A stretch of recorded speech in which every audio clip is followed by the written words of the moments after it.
What's up, everybody? Welcome back to the Meeting Gold podcast. We've got a super dope guy on, Mr. Jarrod. How do I say your last name, bud? Maidens. Mr. Jarrod Maidens. Buddy, thank you for joining us. Mutual friends, we met. We played some puck together. I'm definitely better than him.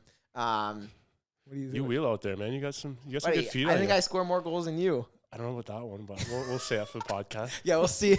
We'll see how Jarrod's skills are after the potty. Anyways, a little background on Jarrod. He's a humble guy, but Jarrod was basically like one of the top hockey players in the region. Where'd you play? Niagara Falls for most of my career. Niagara Falls, then wow. I went to Toronto for a little bit and then Hamilton before I moved on to junior hockey. Right. Yep. What's the highest level of hockey you played? Well, being drafted to the NHL obviously was probably the highest. Getting close there, but with the injuries and stuff, we can talk about more. Yeah, we'll get into that. I'm happy to share my story, but yeah, just playing, OHL and getting to represent Team Canada, which we can talk about. You know, the reason I want to have you on, man, is you have a really cool story, but it's more importantly the fact that you have a story that is such a what-if story that I'm going to be honest, if I can say it, like most people would never dream of or wish upon anybody else, because it's one of those where you really did have a chance at making it, and like you did. And then it was just the injuries and everything that kind of happened. It's really unfortunate, but I think if we can use your story today to kind of give some young AAAers just an understanding of what it's like, growing up in hockey and kind of looking back on it now. Because how old are you now? 28. 28. So now looking back on it, we can kind of shed some light on that. But anyways, Jarrod, tell us a little about yourself, man. Growing up. Some of your interests, obviously hockey being one of them, but give us a little background. Yeah, no, born into a pretty, crazy sports family. I think I was on skates before I was walking, which I always joke around about that. I think I still skate better than I can actually walk. I just got like that hockey stride when I just do a normal walking motion. Yeah. But, my dad would, funny story, like when I was young, he would put me between his legs basically and like tie my legs to his legs, and he would do like the skating motion to get the old muscle control patterns. That's how funny it was. Yeah, it's pretty smart. Get the old brain to a muscle connection. But so born in that family, a great family. Couple, I got brother and sister. They're younger than me and my parents. And Niagara Falls, born and raised. Hockey was kind of everything for me growing up. Kind of leads to more of my story. But it was like the end all be all type thing. You're just pushing to get to the top. Loved it and did everything we could to get there, and made a lot of moves and sacrifices at young ages, even just moving out, away from home. I'm not sure how you guys want to go about it. We can kind of, break that up more. But, just a pretty normal guy in Niagara Falls growing up, just trying to be, one of the boys, I guess. Yeah, one of the boys. I love it. Enjoying life. So no, listen, man. So you grew up here in Niagara Falls. Do your siblings play any sports or anything like that? Or was it more just you, like super high level? More of just me. I think they hated me at times for that because they would like bring them around everywhere to the rinks constantly. So I think they're just like the ones that had to tag along and go through the torture of having to watch me in a cold arena all the time. But soccer for both of them. They played, my sister did a lot of that, my brother a little bit. So unfortunately I was the one forcing them to watch. And parents, like dad, was he a big hockey player? He loved it. I mean, his family, huge hockey people. He played, I think, junior B a bit, and then ended up giving it up.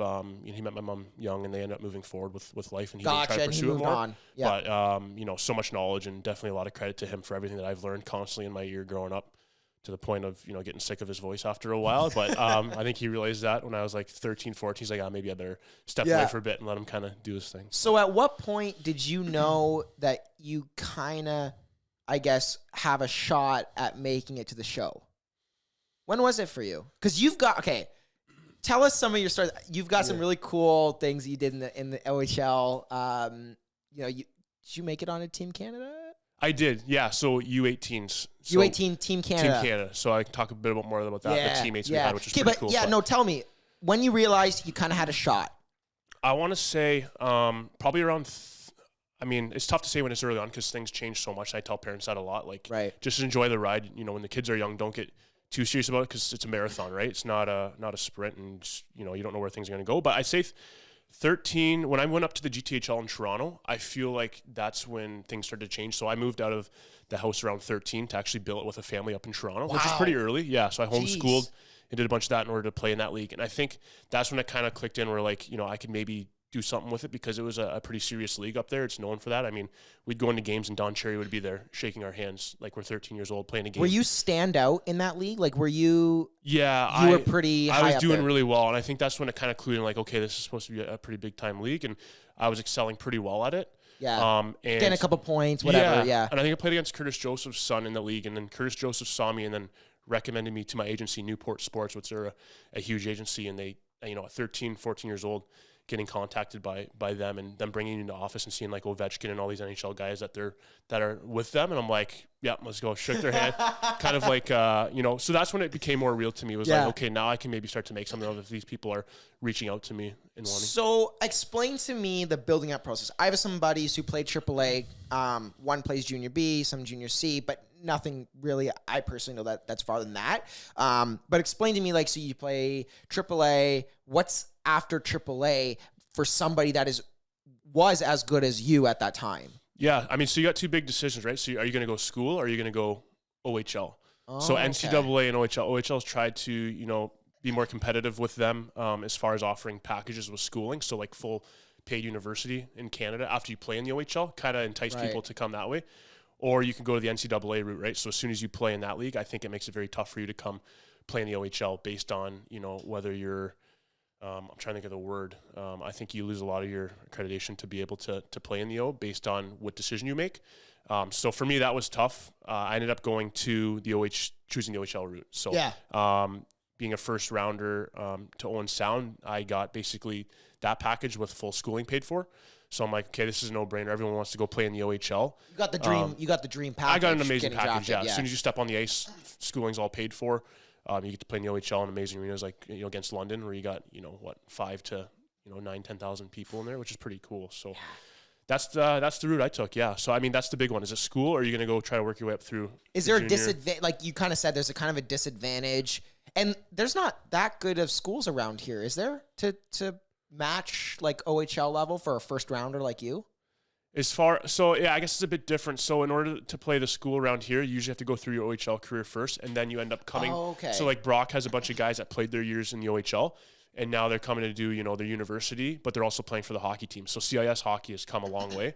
So you watch a lot of those teams play, and they're, some amazing, level hockey out there. Yeah. It's just a different, time period, right? Because you got the NCAA where they're a bit, younger, kind of playing through there, where university sometimes you see the good teams are a bit older guys. Where like especially in the States. I mean, everything's better in the States, right? But yeah. It's massive in the States. So were you getting offers in the States? Was that like that must have been a thought in your head? Like, do I go to the States? Yeah, I think they have to be careful sometimes back then of like, I don't know if it's the same, but how they approach you, legal and how they do stuff as far as the hockey route. And maybe we were just too young at the time when I was playing in Toronto, but we did my minor midget year, which is the last year before junior, like when you get the OHL draft.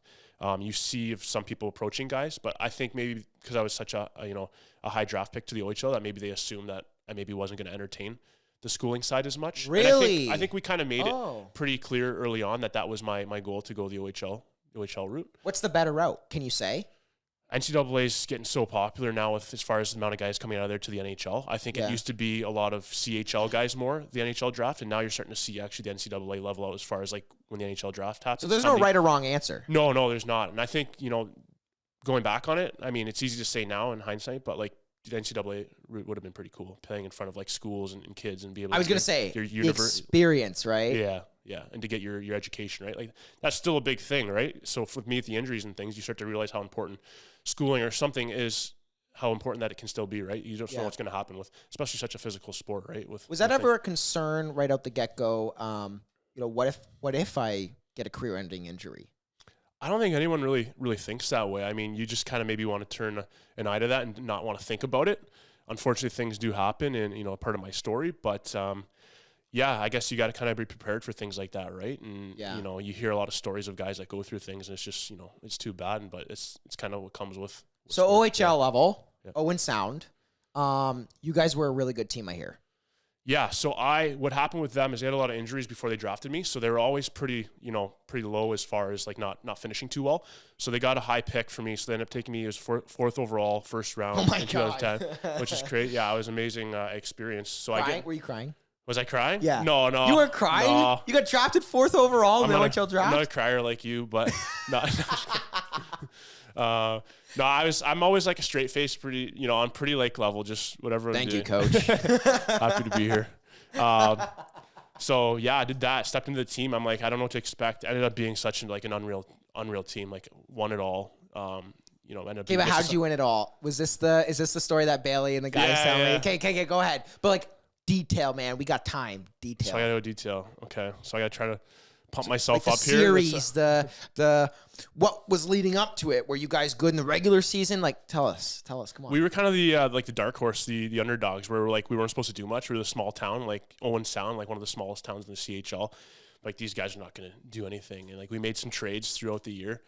Picked up some guys actually from the Ice Dogs, like guys like Andrew Shaw, who ended up having like an amazing. Oh, I know who that is. Yeah. So Shawzy was, this little guy that comes in, and you're like, oh, who's this guy? He ends up like lighting it up, and Joey Hishin, first round to Colorado, and I forget what year it was, but just stacked. Like Jordan Binnington, our goalie, who's now winning cups with St. Louis Blues. Holy. So like there's so many other guys. You had Jordan. Yeah, he was our goalie, oh just a young 17-year-old kid. I remember like doing like road trips up with him because he was in Richmond Hill. So I drive there. We'd carpool together to Owen Sound, and so it's pretty neat being able to get to know him. But yeah, we ended up we kept winning, and all of a sudden we see our name, Owen Sound, jumping up on the rankings. So it's like the CHL top 10 rankings, and then all of a sudden we found ourselves in there, and it's like, oh, how long can they do this for? And we just kept winning. Kept going. We kept doing so well, and then we got into the playoffs. Actually, it was first round against London Knights, and London Knights is like a team that's like constantly winning all the time, and they finished below us, but they're like, oh, is Owen Sound actually going to pull it off? They were actually our hardest competition. Like I think it was 4-2. Like we had to grind out a win.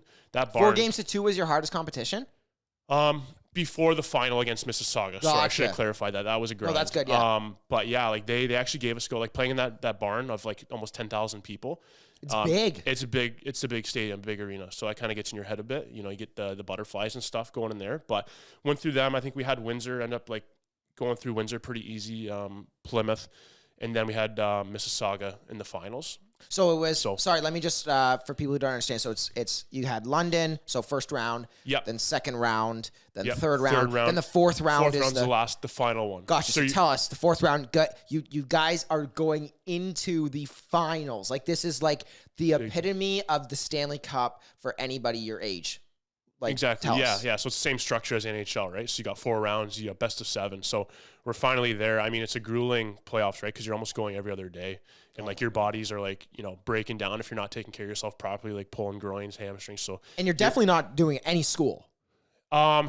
It's funny because you try to focus on that, but in playoff time, it's like you're so focused on hockey where you're doing road trips, you're missing days. So teachers kind of have to be understanding of that when you're missing things. Yeah, so, I was gonna say, like, yeah. No, school's tough at that point. But yeah, so we're playing Mississauga, and I mean this is like back and forth hockey. Like they're a team that was supposed to win it that year. They're actually the hosts of the Memorial Cup. So that tournament, they were the ones kind of automatically got to play in that tournament just because they were hosting it that year. But it was a grind. Like it was back and forth. First game, like, who won? I think they actually may have taken it. Like, this can sound bad if I don't remember all the things, but I believe they may have given us a go early on, and like we're like, okay, man, we're in a good like series here. Then we ended up winning. Like there was a bunch of overtime games, like very close. Like anyone could have won it, and then we get to Game 7. Game 7. Wait. Game 7. Getting into Game 7. What were the feelings like? I mean, this is like. I'm trying to hype it up for the people listening, but this is literally like everything anybody could dream of right now. Yeah. Like I imagine my buddies, this is what they would say. It's like, oh, imagine this is like Game 7 of like that's what you would be feeling. Oh yeah. It's insane. You try to like downplay it in the moment because you're like, holy man, I don't realize like you realize how big the moment is, but you try not to let emotions come out. How many people are watching like online and this is like the biggest game of the year? Yeah, as far as online, I don't know. There's probably tons, but in the Mississauga, like the Hershey Center there, I'm not sure what they could hold. Maybe like 5,000 around there. Yeah. But the crazy thing is, like Owen Sound was so crazy for their hockey and like amazing support that I think it felt like a home barn. Because they've probably never been that high before, have they? Or like very long time. I think it has been a while and not very often. Like for them to see the team go into that, I think like we had buses that would like unload fans to the game and like fan buses, and we were getting cheered on more than the actual home team, which is unreal. So I think that pumped us up. That was like the I guess the sixth guy on the ice type thing or whatever, 7th. Now let me jump in. Yeah. Is there anything that you remember anybody saying to the team or the coaches saying, like, one thing that you could, like, flash back to that moment in the dressing room before you go out on the ice, what did your coach say to you? Mark Reeds was an awesome coach. I feel like he found ways to keep it serious, but also maybe try to joke around a bit and kind of keep it a bit lighter at times. Yeah. But he was pretty hard on us. I think that was a big thing for him. Like, hey guys, like, you've done what you've done the whole year. Like, why worry about changing things? Like, just do what you've done that's got you here. And I mean, our big dogs on the team that were just, you know, rolling and getting us to that point stepped up huge. And I think we were just such a deep team from the first line to the fourth line that it was very hard to compete. What line were you on? Before junior, I played a lot of, like, I played centerman. But when you get to the junior level, when you're such a good team, you have like one center each line. So it was either play on a fourth line center or bumped up to like second, third line winger. Interesting. So I switched over to wing. I think I played, they had me both a little bit left wing, right wing. Right. But I ended up enjoying it so much more. So that's what happened. I would play around second, third line. And I mean, just did what I could as a rookie. Oh, see, I never actually even thought about that. Like, if you want to play center, you might have to jump down to the fourth line because you're the fourth best center. Exactly. Is that kind of how it Yeah, and the problem with the fourth line is people don't realize, like, it's, you know, if you're not a top six guy skill wise, you have to be able to like grind and like be one of those players. You that won't be a really big you have to scoring. be like, you have to be like running bodies and working, you know, pretty hard in the corners and playing that role. Yeah. So there's a lot of like accepting your role in the game. But anyway, sorry, continue. Yeah, I'm kind of getting away from that story. But so game 7, I mean, I'm just, you know, getting out there when I can and doing, you know, whatever it is I have to do. But it ended up being a game where I think I scored my first multi-goal game. So I had 2 goals that game. Game 7, yeah. So we were like 2-2 going into overtime. So I had one. I mean, I'm 2 guys I played with on my line were the overagers. So you're allowed like 2 guys that are like 20, 21 years old. Are those the best guys? Or some of? They can be, yeah. They're the guys that are the veterans, right? That have the most experience. So I'm like the 16-year-old paired up with like the 20 and 21-year-olds. So there's a big gap there, which is pretty neat, yeah. So Liam Heelis and Rob Mignardi. So I had those 2 guys, which was awesome, kind of coaching me through stuff and just being there. But right place at the right time. Scored one back door during the regular time. We ended up, 2-2 going into overtime. Wait, were you guys down in the game? We may have been, I think we were down at one point. It was, again, like just a back and forth. Yeah, like battle. 1-0, 1-1, 2-1, 2-2. One of those things, like you just didn't know what way it was going to go. And then overtime, that was scary going into the room after the third, going into overtime, game 7. So what were the thoughts? Like, what were people saying? Were any of the guys even talking in the room? The big guys were stepping up and like, saying like, hey guys, let's keep rolling, keep doing our thing. Same thing as before, which I was mentioning, like, let's bear down. Let's get it finished. Was it more like a yelling hype, or was it more like, come on, guys, like, we can do this? I think when you're in that moment and, you're pretty serious and pretty composed, I mean, everyone's pretty well gassed, like tired out, right, from such a long, grueling playoffs, where it was like staying composed but keeping that energy up to like, let's go, like, we got this type thing, right? So, we went out. Literally, was it 3 minutes into the overtime? I mean, I think they have a pretty bad quality on the internet, like on YouTube. But like, I just drove to the net. The puck went to our point in the offensive zone. They shot it. It was like sitting out in front of the crease. I just did like the worst like whack at it, and I remember just like sliding in slow motion and just like squeaked past the pad in the post, like along the ice. It was such a terrible. Wasn't even a shot, but it was just crazy how it happened, and it went in. And right I place was like, at the right time. What's that? Right place at the right time. Exactly, right place at the right time. So, I mean, I was thankful for that. We went crazy. Everyone's like jumping on, each other. I, got my eye poked out. I had a contact in and it fell out like that. Everyone's just jumping on each other, celebrating. Everyone's going crazy for you. Like not me, but just the team in general. Just that goal to score at that moment. Well, because everybody jumps on the guy that scored it. Yeah. So I'm just like, everyone's piling on me, and we're just like speechless in the moment, just screaming. Like the fans, like I said, it was louder in there for us than for them. So it felt like it was a home win, which is pretty special. But it was wild. Yeah. So if you ever search it on YouTube, you see how loud it was. We'll have to, Dev, we'll have to play this in the intro. We'll change up the intro for this and play like a super hype, like Jarrod, man. We'll do something like that. Yeah, we can make it like a hype edit. So, so you're feeling like absolutely speechless in the moment. Looking back on it, do you still kind of get like almost like hyped about it, like excited? I do. Yeah, I do. I think I was one of those kids though, like growing up, like I was always excelling pretty well that, it sounds bad to say, but I think you take things for granted at times. And I think looking back on it, I may have I could have taken it in a bit better. Like I said, I had an injury that year that I tore my psoas, which is a big hip flexor muscle. So I was out 2 months. I did end up re-injuring it during towards the end of the season. I took a hit and I kept playing through that. So there was a lot of pain with it. So I don't think I took in as much as I should have as a rookie in going that far. So maybe I would have done that a bit differently. But I mean, yeah, what an amazing experience, like just to go through that. And if I knew my career was going to be, ended through injuries after that, I definitely would have. You would have appreciated so it much. more. Yeah, I think like you just get so stuck in that grind of trying to push through things. It's just like, all right, this is another game, and you just keep, but you don't realize the significance of where you are, how you've been blessed. I was gonna say it's almost like, because being 16 years old, you're a year, 2 years looking into now the NHL draft, and you're thinking like, okay, for next season, I have to do the same thing that I did. I cannot get injured. I have to do better. And I'm thinking about what scouts are watching, because everybody and their uncle, every single NHL scout on the planet was at least that series, without question. 100%. Without question, the entire series. Yeah. Right? So now talk about the injury. So you're 16. You've got a couple more seasons left. Can you kind of give us a rundown of like now playing after that, after winning the cup? Yeah, so you're 16 years old. That's my first year. And then, like you said, your next year is your NHL draft year. So everything. Oh, is it really? Yeah. It's that early. It's that early. You have like 2 years in the OHL, and then you're already getting drafted to the NHL at 17. So at the end of the OHL season, you're. Exactly. The end of the second one. So if you're playing at 16, turning 17, then you play 17, turning 18 year. And then right there that summer, you're getting drafted. Okay, so take us through that. So did you have a good season? Next season? After the OHL Cup, we won it all. We went to the Memorial Cup, which is like one of the biggest tournaments, the CHL Memorial Cup. Like you have teams coming from, we had Kootenay Ice, we had St. John Sea Dogs. They're coming from, so you got like the Quebec League, you got the Western Hockey WHL and the OHL. So all these teams with the one big tournament. So whoever won in each of those leagues comes in now this one big tournament. So like St. John's had like, Huberdeau, who's playing in the NHL, like big time goal scorer. I think they had like 6 first rounders that year, like to the NHL. It's Brendan Othman and Shane Wright. They played in the Memorial Cup, didn't they? What's their team called again? I forget. I can't remember, man. Kingston Frontenacs? Is that where Wright was?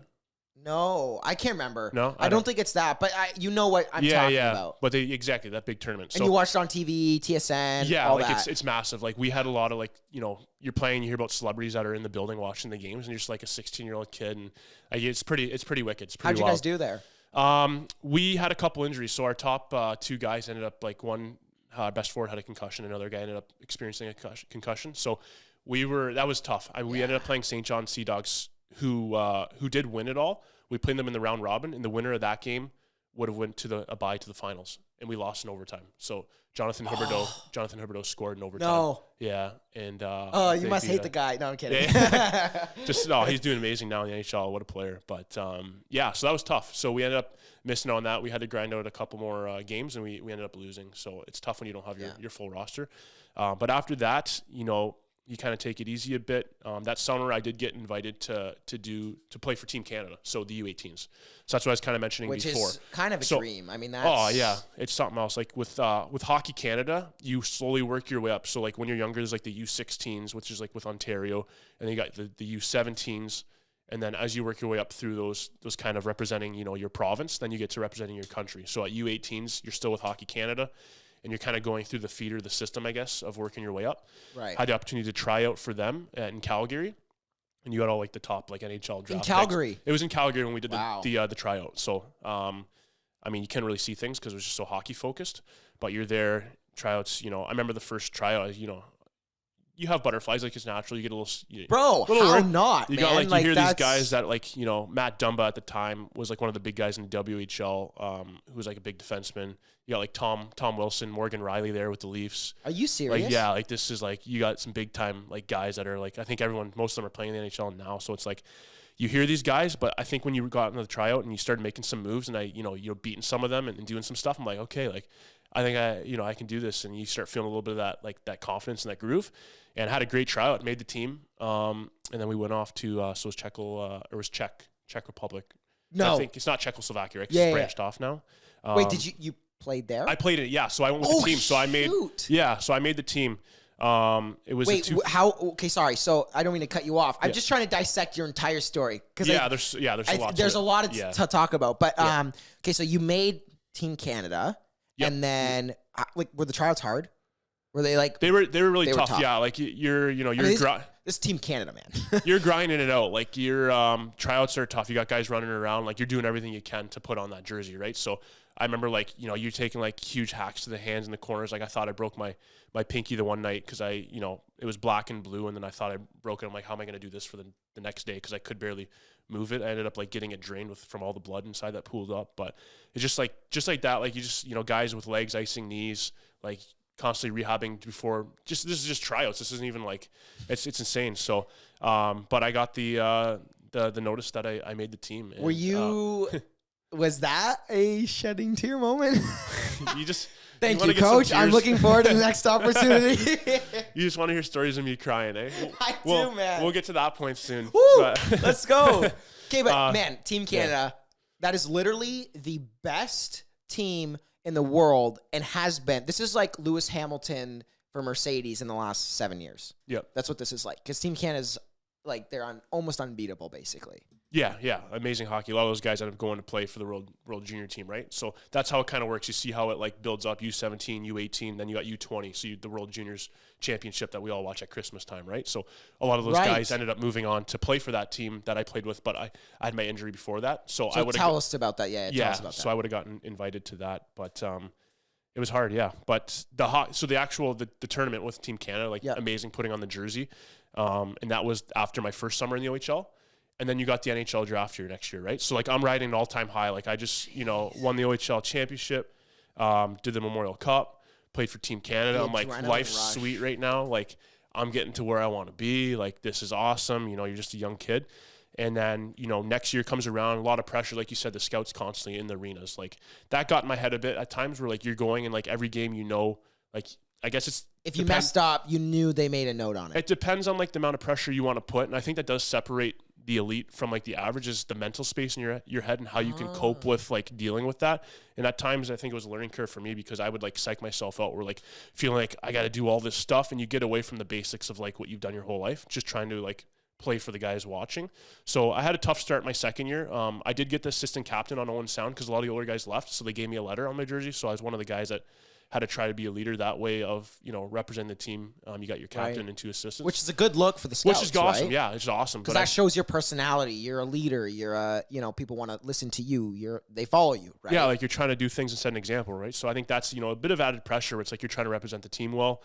You got the NHL draft, you got the scouts. And I remember coming out, I struggled a bit early on. It was a new role for me. I wasn't the rookie anymore. I was kind of like the, more of a go-to guy. It took me a bit to figure that out. But yeah, I think it was 28 games. I think around 20 games into the season, I was starting to like find my groove and like, started picking it up with points. And I was like, okay, here we go. And then at the 28th, was it 28th game? Yeah, I ended up taking the big hit, which obviously I suffered the concussion through like the hit. I guess it was against Barrie, so Mark Scheifele was out there, which is a pretty cool name. You see he was playing against that game. He's with Winnipeg right now, yeah, right? Yeah. So he's one of the biggest hitters in the show. No goals, like points. Yeah, score. Yeah, okay. Yeah. So Mark Scheifele, he's always like right up there for scoring and all that. But one of the other guys who plays a bit of a rougher game, I think we had a couple hits where we were going at it. And I remember the one time I saw him coming across to like take my head off, and I went to turn quick and I fell. He jumped over me to avoid me, and then his knee came through, hit me in the head pretty good. Had a pretty big like goose egg feeling, went off on the ice, and I was like, I don't feel kind of like weird, but went back out to play. Ended up like getting nauseous and did puke during the game, but I kept playing it out anyway because it's just you're used to that. Like whatever you feel, you go and play. And I'm like, oh, maybe I just have a flu or something. I've played through those many times. And then the next day, like I woke up and it just hit me like a lot of symptoms and all that. And feeling concussion. Yeah, like just nauseous, like feeling headachy. Couldn't concentrate in the school that day. A lot of weird stuff. I mean, so that's why I have a lot of like compassion for people who go through these things, and which led me to my career, which we'll talk about more now. Yeah. But it was tough, and I remember that actually it was funny enough because that day was the day one of my classmates in like one of my anatomy or kinesiology classes was doing a presentation on concussions. So I'm sitting there like feeling all these things, and I'm like listening to him listing them off and like what to look for, and I'm like, and you're like, I literally have this. I'm like, I can't even like listen to you right now because I'm so sensitive to like light and hearing. Like I'm just like feeling nauseous, headachy, not concentrating well. So I'm like, something's going on. So I kind of dive deeper into doing like protocol testing, like you had to do with the team as far as like cognitive ability. But you didn't really want to talk about it because you knew that they wouldn't let you play? Yeah, it's such a tough thing, right? Like, the C word, concussion. Yeah, so, like that's literally every player's worst nightmare. And the ones that want to play try to hide it. Yeah, you see that a lot, right? And I know it's my NHL draft year, so I'm like, how's this going to affect me as a player trying to compete at the highest level? I mean, I was at that time ranked in the first round to get drafted to the NHL. I think I was like anywhere from 13th to 17th overall to go that year in the draft, and then this injury happens, and I'm like, okay, I'll be out for 3 days, and then I'm like, okay, I'll be out for a week. And these symptoms kept on like keeping up, and it's like 1 week turned into like, 3 weeks, a month. And then that year, so how it works is every year when you have your NHL draft year, there's a team Orr versus team Cherry. So it's Bobby Orr versus Don Cherry, and they coach it. So it's the CHL top prospects game. No way. So the best players from all serious? So I got invited to do that game, and it was supposed to be, I forget where the location was, but like, what an amazing, like that's probably like the biggest, game compliment leading up to the NHL draft, because you got all these best guys and the scouts get to see how you actually compete against each other. And I remember them coming in like to my Owen sound, like, what's going on? Like, are you playing? Like, you're still out? What's going on? And I remember just saying like, hey, I have these symptoms still. Like, unfortunately, I can't do it. And like, that sucked. That was awful. That was crushing. It's such a huge game to be able to play that. And then it keeps on dragging out more. And then I got, the agents like questioning, like, what's going on? Like, why are you still out? And you got this like, spiral of like, emotions and trying to figure out like, am I crazy for what I'm feeling? Like, am I being soft? Like, but I felt what I had, and people who've gone through it can, understand that, but people who haven't, they might not fully understand what you're talking about. But it's just like, it's when you're dealing with like, neck and brain stuff and head, it can be pretty funky, right? Was it still bad even after like a month and a half, like a month? Yeah, it dragged out for a long while. As bad as it was when you first got it? Yeah, and sometimes it can even get worse, right? Because like back then, and the research was like, do nothing till you feel better. But now they're realizing that if you do that, it actually is worse, because you're shutting down your brain and you're not all those like neurological connections that are firing. If you're just sitting around doing nothing and not getting that blood flow going, you can actually deteriorate more.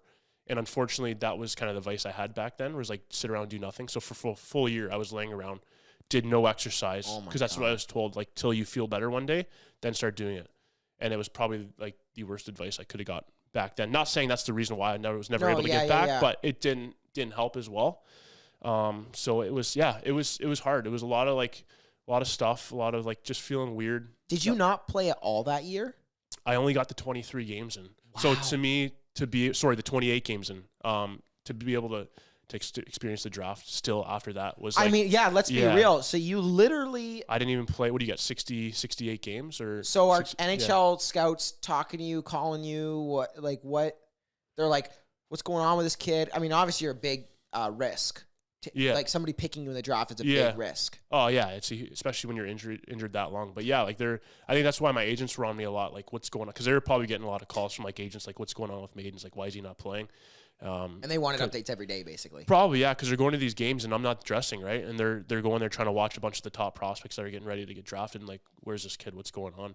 So felt a little pressure of that, trying to have to get back. But at the end of the day, you are your best doctor, right? And as bad as I wanted to get playing, I still knew I didn't feel right. So, but yeah, the season went by. I mean, 28 games is not a lot of games.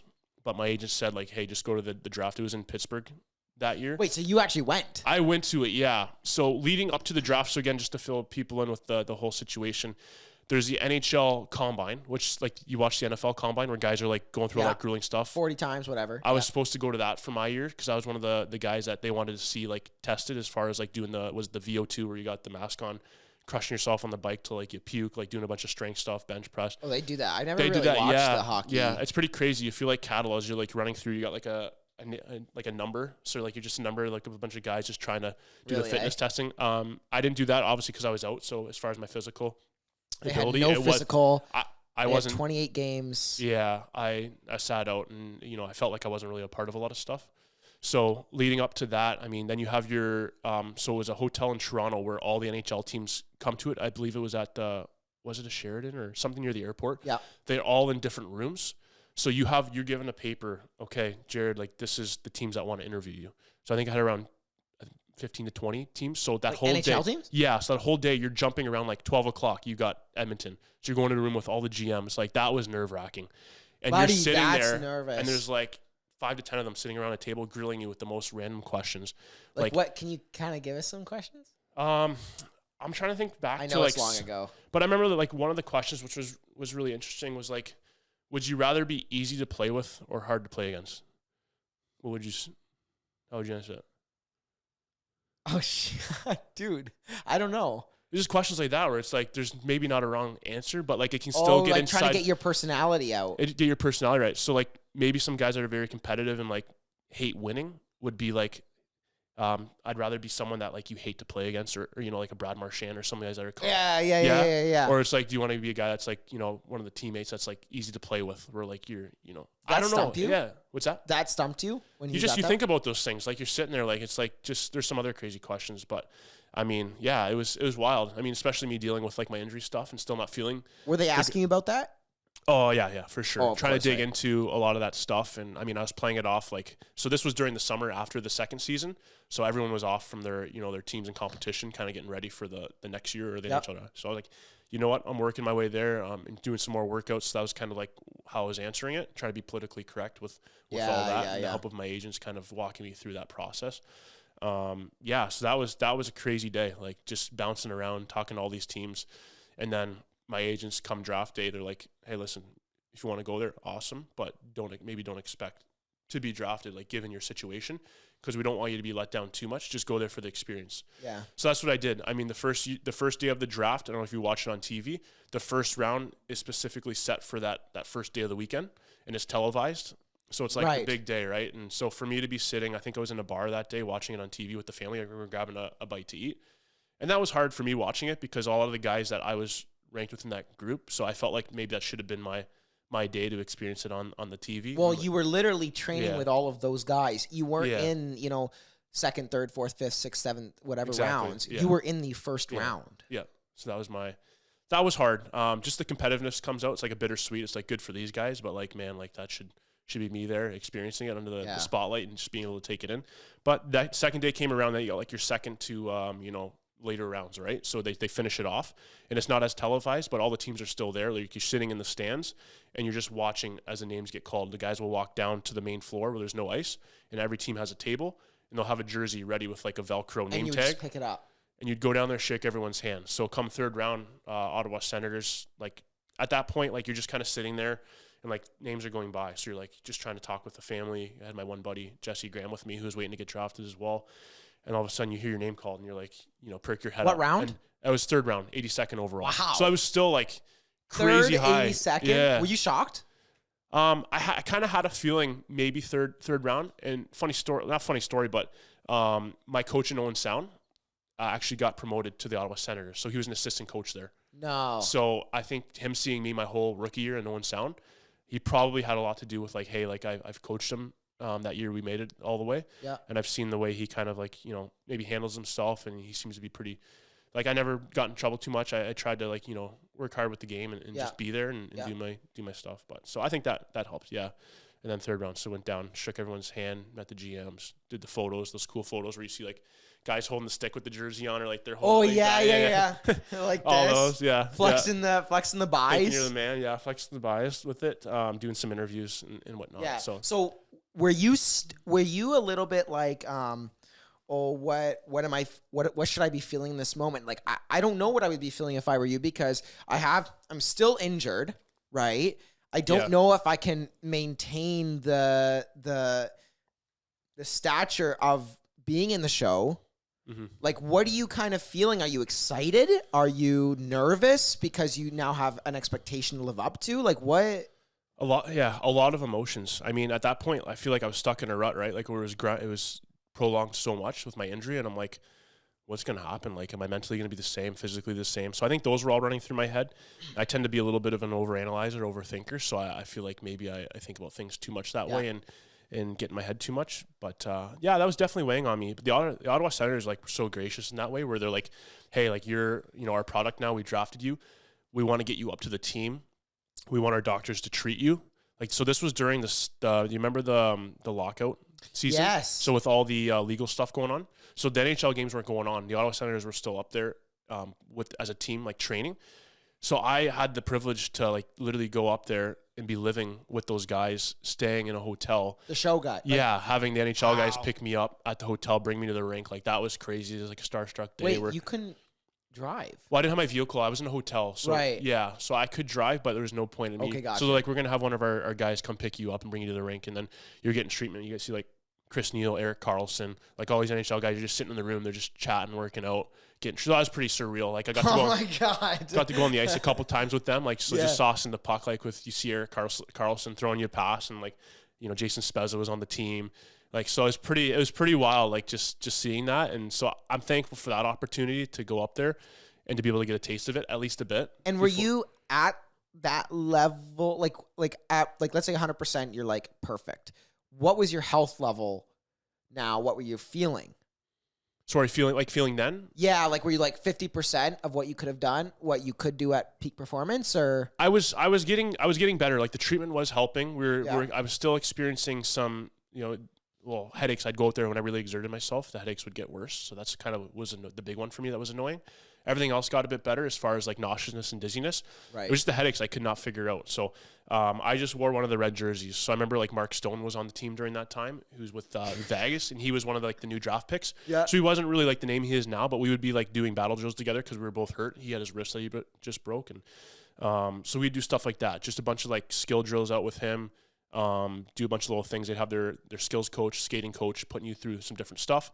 And they have the development camps in the summer where they have a bunch of the team management come out and watch you compete at the practices. Yeah. They'd kind of see me there a bit, but I wasn't competing in like the actual hitting stuff. And when it came to the game, so that made it a bit harder. So were you, I guess, because did you ever play a game in the NHL?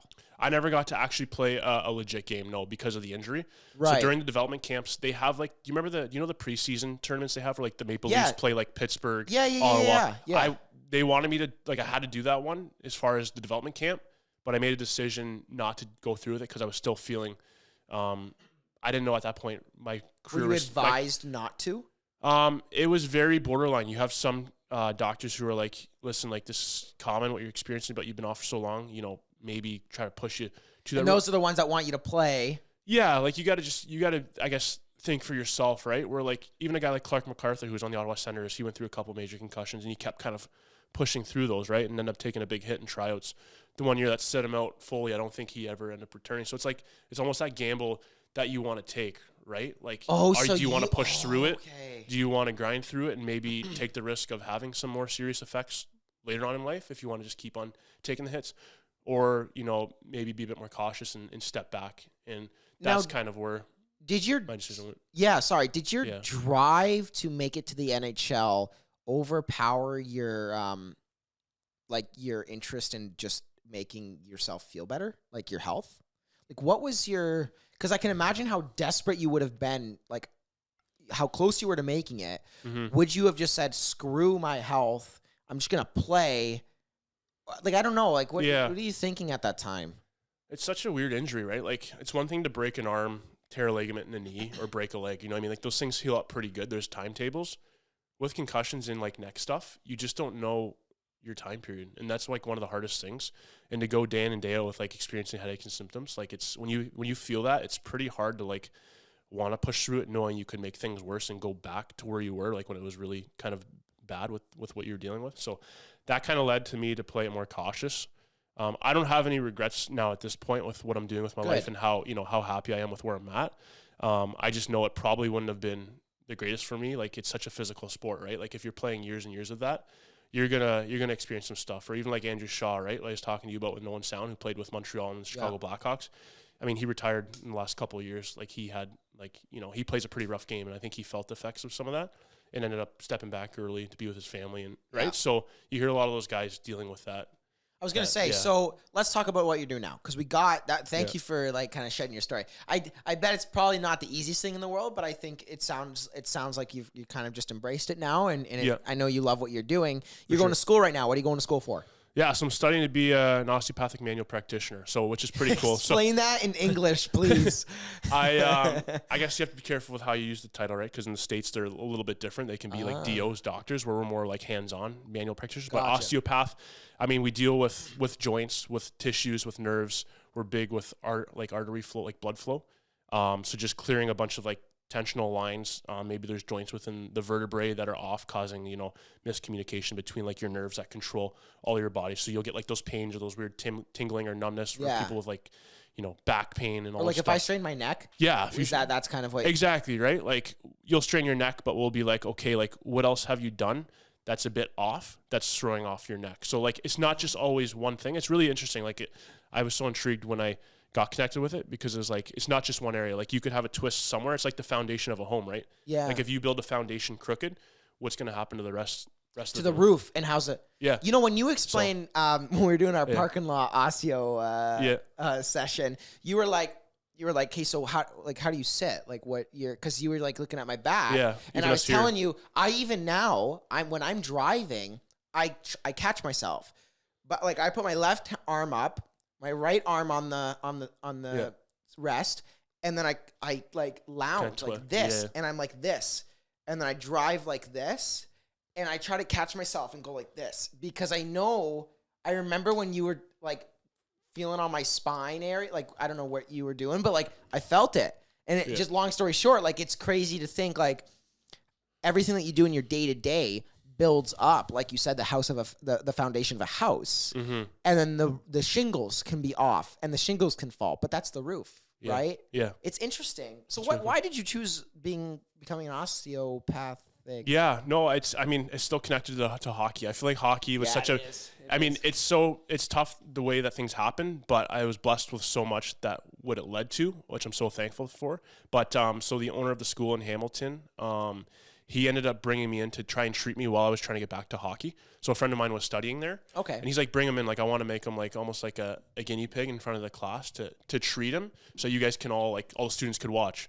So I'm sitting there, like I'm getting treated. Little did I know I'd be studying at that school later on in life, but I was just trying to get back to hockey. Like I was doing the amount of treatment I was doing, like going to the States, like everywhere was crazy. So when did you kind of realize that the dream was over? I want to say after it's about 2 years, 2.5 years, maybe pushing 3. After getting drafted to the Sens. Yeah, after the Sens, then I took another year to try and get back, and then I'm like, you know what, I got to try to go to tryouts. So I went back to the OHL with Owen Sound, went to the tryouts. Well, but you were still like with the Sens. Yeah, so it's kind of like almost more of like a partnership where it's like OHL is the feeder to the NHL. So the NHL is working with the OHL club to say like, how can we get this guy developed and ready to make the move? Right.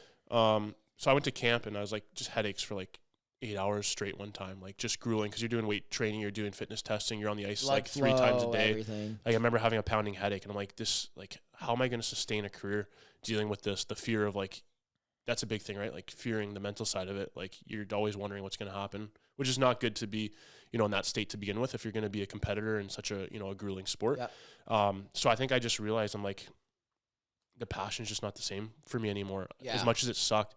And you're finally going to get the tear story. So there you go. Is that not the good to encourage you? Yeah. Yeah.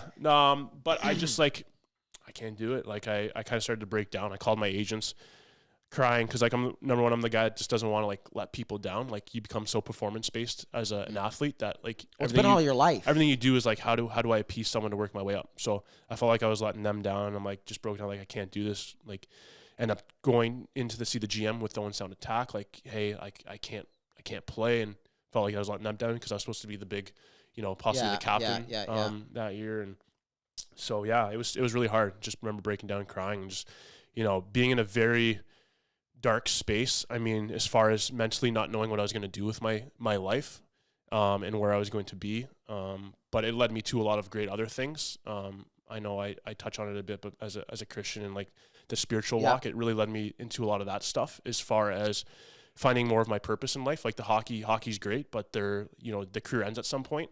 So, asking those questions of like, what else is there to life, and what's my identity? Am I the hockey guy, or am I something else? So I got involved a lot with like Hockey Ministries International, HMI. So they do chapels for NHL, OHL, a bunch of pro teams, where they provide like a chapel once a week to players to get out to and just sit in and talk about, deeper questions of life. So that was cool. I've seen how God used situations of suffering to actually, advance you to different parts and where you're supposed to be. So how do you, this would actually be great for people listening, is you didn't choose the victim path. You chose to triumph despite being a victim to those circumstances, but chose not to let that affect you. Yeah. So tell us, like, how, what in you didn't want to choose the victim path? Because I mean, you could have switched to just smoking, drinking, and doing jack Partying, all, whatever. and whatever, like escaping the feelings. But how did you learn to deal with it? I think we all want to play, the pity, feel sorry for yourself game, right? Like you go through it a bit. I mean, it's natural. I think I was in that stage, but just, I guess with my relationship, as a Christian and not dealing with my own strength, but working off of his, I think that was huge for me. It's like, okay, maybe I can't do it, but I can rely on him who's greater and to be able to lift me up through this moment and give me a purpose and a reason for it all. I think that was huge. So when people ever ask me about the story, like of how I got through it, I try not to be like, a crazy preachy person. It's just part of my story and my journey that like, this is what got me through it. Man, this is when where people I'm at. ask, you got to tell them, right? Yeah. So, I mean, I got to give all credit to him for that and getting me through that, because I don't know how I would have got through it on my own, because the questions you play in your mind, like you said, the what ifs early on, or like, am I making the right decision? But being able to be, content in knowing that, okay, there is a reason why I'm going through this, and, there's a purpose for it all. And as humans, we don't like suffering, right? Like, it's funny how we try to avoid pain as much as possible, whether it's related to like injuries, like I'm treating people now with, within the schooling that I'm doing, like pain sucks, whether it's physical or mental, emotional, like we don't want to experience that. But like you said, are you going to use that to leverage and make you a stronger person, or are you going to play the victim game and then let it knock you down more? So we got to make that decision in life with whatever, right? We all got a story of things we go through. And unfortunately, like life's not all, rosy and I perfect. said this in a speech. Life's not all sunshine and rainbows. And then I knocked down the Jenga tower. Yeah. I feel you, man. Yeah. I think like your story, I'm glad you could kind of share your story today. We just hit an hour, so I appreciate it for giving us your time. But like 7 minutes? No. Beautiful. Okay.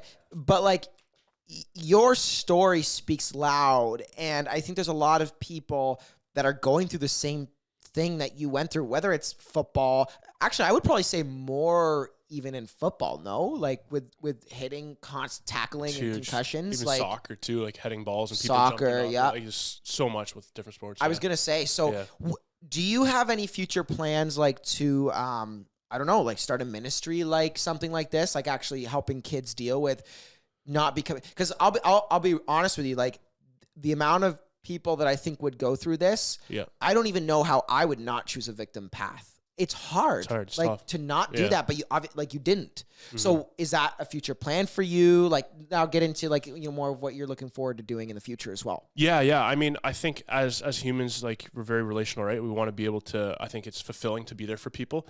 I think if you have a story of something you've went through, I think there's a reason why you did that, because someone else around you may be going through it in the moment that you've already conquered or went through, so that you can be someone to actually reach out and talk to them. So, I mean, I've had some people recently, like even with treatment, like with my schooling, right? I'm dealing with this, and like I feel very compassionate towards them because I've felt that. So I'm like, hey, I know what you're going through. I've been there. There's light at the end of the tunnel. Like we're gonna, get you through this, and so that's fulfilling for me to be able to be in that career path that can try to help people and, do as much as I can, but also still connected. Like I never really mentioned, I'm still connected within the hockey world, right? So doing hockey development with my business Maidens hockey development. And shout it out. Shout it out. Yeah. I give you a little shout out there, but, no, so I do that. I've been doing it for probably six years now, like on my own. My father used to do it, and then I took over more of it. So I'm still in the game. I mean, like the game never left. The game's always been around. I mean, how did we meet? Hockey. How did I meet one of all my good buddies? It's just how do you know Bailey? Because that's kind of like I got close with Bailey, then Bailey got me close with Scotty, and then Scotty went to my high school. I didn't even know that. Did he? Yeah, he did. Really? Yeah. That's awesome. No, but how did you meet Bailey? Was it just like puck? We actually grade 5. So we were from the small town, Ridgeway. We went to Birdie Public.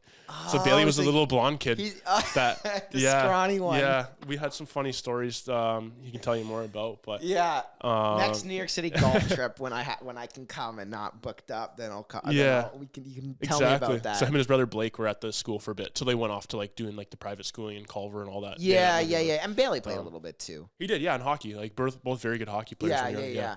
Yeah. So future of Jarrod, like what does it look like? You're still young, like you're still 28. You're just getting out of school. You said like you got 1 year left, right? Yeah, 1 year left. So I mean it's a 4-year program, so it went by really quick. So I was trying to figure out where am I going to be placed as far as, a clinic or location. Yeah, let's talk business. Talking the business side, eh? This is what I love. Yeah. Yeah. So I love your story, but the business. Yeah, I've always been intrigued by the business side of stuff. Like I like that creative component and wanting to like try different things and not just be a guy that just like clocks in, clocks out. I mean, everyone's different with what they want to do. I mean, all the power to whatever situation someone's in. But for me, it was always like, okay, how can I like do things and be creative and, like I said, do my hockey business and enjoy things. And then osteopathy. They complement each other so well. They do, yeah, which is sweet. So I would love to somehow try to like merge both where like you're getting the training aspect, with athletes and players, but also doing the treating. And maybe somehow be in an environment where there's like, all of that. So well, that's how you set yourself apart from the rest, is to offer some form of health benefit while being a literal pro hockey coach. Yeah. I mean, you take what you've gotten, right? Like all the knowledge you've gained through the years. And so if I can offer anything within the hockey world, but now within the health field as well, because I mean, injuries are always going to be a part of life. And, whatever you're doing, whether you're an athlete or whether you're, just an everyday person working a job that's repetitive. Now, are you, because you kind of got the two things going on. You got the osteo, and then you've got hockey development training. Is there one thing that you would prefer to grow more, or are you just really excited to merge both and almost be like a sports osteopath? I don't know how that works. Yeah. I mean, it's been tough with school because it's such a heavy like workload as far as studying and exams that I haven't really been able to focus really hard, like fully with the hockey. Like there's been times I could have tried to grow it more, but at what point does it hinder me being able to pass my schooling? Right. So those are decisions I got to make. Whereas if I'm, going to do the osteopathy and help people, then I have to make sure I have time to do that properly. But at the same time, still do camps for kids with hockey. And I mean, continue to just, I guess, pray on the situation and what I'm supposed to do with that and figure out, where my path is with that. But I mean, I'm excited, to see where you kind of take it. Yeah, I know. I mean, if you follow your passions, right, and you do things that like yourself, I can't even talk. We're over an hour here, people. All right, I'm not used to talking. It's the hockey in them. Yeah.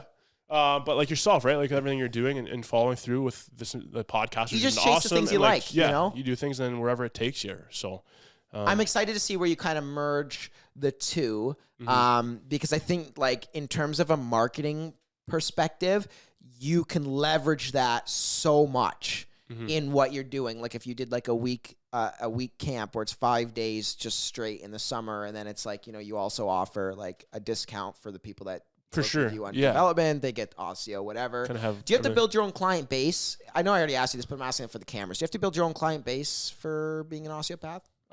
Yeah, I think it's pretty big based on that. Like word of mouth is huge, right? Like, I mean, you could do as much advertising as you want, but when it's a service that you're physically trying to help people, if you're not doing that well, I mean, it's going to be tougher for people to, spread it word of mouth, right? To say, so as successful as you are with each person, I think people are happy with results and they'll be like, hey, I went to so-and-so. I definitely felt relief. Like maybe you should go. Like, so I think that's kind of how it really works a lot. But go ahead. No. Well, what I kind of thought was I was going to ask you, being an osteopath, is it more for people sports related? Because I'm thinking of a guy like my dad, right? Who is nervous to go to a chiropractor and, won't go see a doctor and might stick with the whole stretching thing. Yeah. But I think of a guy like him who, if you provided him results, he would just keep going to you, but he doesn't play any sports. So is that kind of a market that you could get into as well? I'm just kind of curious breaking down that. I think it's got to be up to you and what you're trying to do. But at the end of the day, if you're doing it to help people, I think you're gonna work on whoever, whether it's the person who's very, past their years of life and been through a lot and right up there, fragile and using a walker and, can't really be in certain positions on the table, to a young athlete who's beating up their body playing a sport, right? So it's kind of anybody.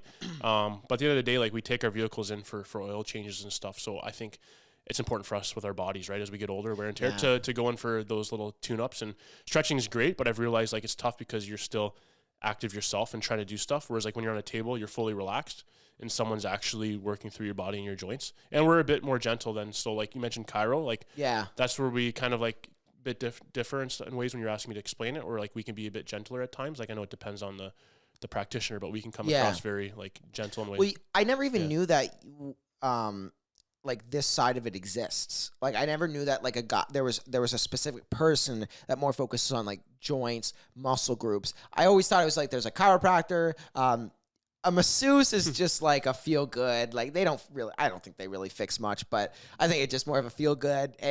grind on this area because I got a knot and that's it. Yeah, I don't really think it's like an intellectual. I mean, they don't have the training to know that, do they? Or there's actually like a lot of benefits that are, through some studies where like it releases certain things within the bodies, like chemical reactions when you're relaxing tissue. But yeah, if you're getting beat up pretty hard, sometimes it can do the opposite effect. Worse like, than good, right? You just got to be, they have to be careful of like how they're handling it. But there could be a lot of good. I know osteopaths do team up with actually RMTs, like massage people, because they're more like tissue prep and like relaxing certain tissues where osteos can then get in deeper as the body relaxes and lets go. Because I remember like you dissect what's going on with somebody instead of like a masseuse would more just be like, okay, this is sore, I'll rub it. Yeah. That kind of thing. Yeah, like what's going on, like, you're having these issues, but like you got all your organs, right? Like you got your liver, your stomach, heart, lungs, digestive system. So like, and you get reflexes through the nervous system, which is pretty interesting. How like, it can affect, there's so much that it can affect, right? Like how I was going to say, like I'm kind of realizing more and more everything that I do on a daily basis. How is it affecting like how I feel? Like explain. Okay, like when you said like straining your neck. Yeah. You might think that the one thing that you did strained your neck. No. It was probably a buildup over a week 100%. Of hard labor on your neck, or like constantly like this or constantly like that. 100%. Yeah. I mean, earlier that year I took like a huge hit cutting across the ice, like head squished, guy's shoulder, and like you're seeing stars and you're like, keep playing. As a kid, I remember knocking myself out when I fell off like a fence, like woke up in my bed, like all these things, right? Like it's whatever, like you don't realize the buildup of like, and then finally the body just breaks down at that one, certain injury, right? Mm-hmm. So I was going to say, So Jarrod, thank you for joining us and kind of giving your story. If anybody ever asks you, hey, so Jarrod, tell me like about yourself, just send them over here. Yeah. We appreciate it. And in return, shout yourself out, man. Like how can, like, okay, I want to work, I want an osteopath, or I want to, my kid's got to go to the pro. Yeah. I need JJ. Okay, come on. How can they contact you? How do they contact me? So what am I supposed to do? Just throw my info out here? Like what, like I call you up and be like, yo, like, I don't know, you can give your phone number or like Instagram or something. Yeah, no, we got Maidens Hockey Development, so you search that. I think that's Facebook, and then on Instagram it's like Maidens HD. Yeah. So there's that, and then my number. Throw that out here. I would do it. Yeah. I mean, realtors do. I'm it single all the time. too, so maybe. It's, it's 905-984-1790. So. Yeah. My number's plastered everywhere. I mean, if somebody wants to call me and bug me, I just block them. Yeah, no, I'm happy to do that. I mean, I'm one of those people just with work or hockey training that people want to like, chat about some stuff, try to, balance as much as possible, make time for that too, right? So we still got to film. Whenever you can get some ice, we'll go out and we'll film something. We can tell. Let's do it. We can tell Tommy to come out and Bailey to come out, and then I can. You got 3 media guys, so maybe we can make something. I don't know. Doing a free giveaway right now. It's May 21st. We will be announcing the winner. It's just $500 cash giveaway. Check it out. Just subscribe to our YouTube, and I think it's like just follow and comment on the Instagram post. But other than that, Jarrod, buddy, thanks again, and we'll see you guys next week. All the best. Ciao. Thank you for listening to this week's Golden Guest on the Meeting Gold podcast. If you learned something from today's episode, make sure to check out our other content on Apple Podcasts, Spotify, Instagram, and YouTube. Also, make sure to leave us a follow while you're there. Thanks, and have a golden day.